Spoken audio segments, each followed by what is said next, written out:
అందరికీ నమస్తే. నేను మీ మాధవరావు దుగ్గిరాల యూట్యూబ్ ఛానల్. అందరూ ఎలా ఉన్నారు? అందరూ బాగుండాలని మనస్ఫూర్తిగా కోరుకుంటున్నా. సో 2 డేస్ నుంచి వర్షం బాగా పడుతుంది ఆంధ్ర తెలంగాణలో. జర జాగ్రత్తగా ఉండురి. తుఫాన్ పట్టింది, దాని పేరు ఏదో చెప్తురు, మైదాన్ తుఫానా ఏదో తుఫాన్ అంటురు. నేను క్లారిటీగా చూడలే. అయితే తెలంగాణలో అయితే కంటిన్యూగా పడుతుంది. నిన్న సాయంత్రం మొన్న నైట్ సన్నం పడింది. నిన్న డేలో వాన మబ్బు అయింది, కానీ సాయంత్రం 5 గంటలకు మంచిగానే దిగింది వర్షం. రాత్రి 7 గంటల వరకు కంటిన్యూగా పడింది. ఇక పొద్దున్న మబ్బుల నైటు సన్నం పడినా కానీ పొద్దున్న మబ్బుల మటుకి ఇక 5-6 గంటలకు స్టార్ట్ అయింది వర్షం. ఇక కంటిన్యూగా పడుతూనే ఉన్నది.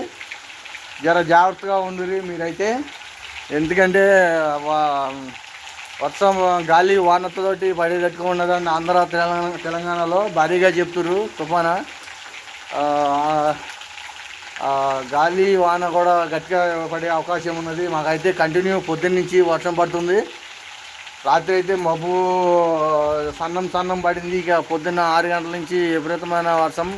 కాకపోతే వర్షమే పడుతుంది, కానీ ఈ గాలి అంతేమీ అనిపించట్లేదు, వర్షమే పడుతుంది. సో జర జాగ్రత్తగా ఉండురి అందరూ. ఇళ్ళ నుంచి బయటికి రాకుర్రి. మెయిన్ ఇంకోటి ఏంటంటే బైక్తో దూర ప్రయాణాలు చేసేవాళ్ళు ఎక్కువ బైక్ ప్రయాణం చేయకుర్రి. ఇంటికాడనే ఉండురి. దూర ప్రయాణం రోడ్డు పండి బైక్ ప్రయాణం చేయకుర్రి. జర జాగ్రత్తగా ఉండురి. ఇంకోటి ఏంటంటే చెట్ల కింద అక్కడ వర్షానికి చెట్ల కింద అక్కడ ఉండకుర్రి. ఎందుకంటే గాలి వేస్తే కరెంటు వైర్లు తెగే అవకాశాలు ఉంటాయి. జర జాగ్రత్తగా ఉండురి అందరూ మంచిగా ఉండాలని కోరుకుంటున్నా. మాధవరావు దుగ్గిరాల. నా వీడియో కనుక నచ్చితే మీకు లైక్ చేయరి, కామెంట్ చేయరి, షేర్ చేయరి. నెక్స్ట్ వీడియోలో మళ్ళీ కలుద్దాం. నా ఛానల్ సబ్స్క్రైబ్ చేయరి. Okay, thank you, take care, see you.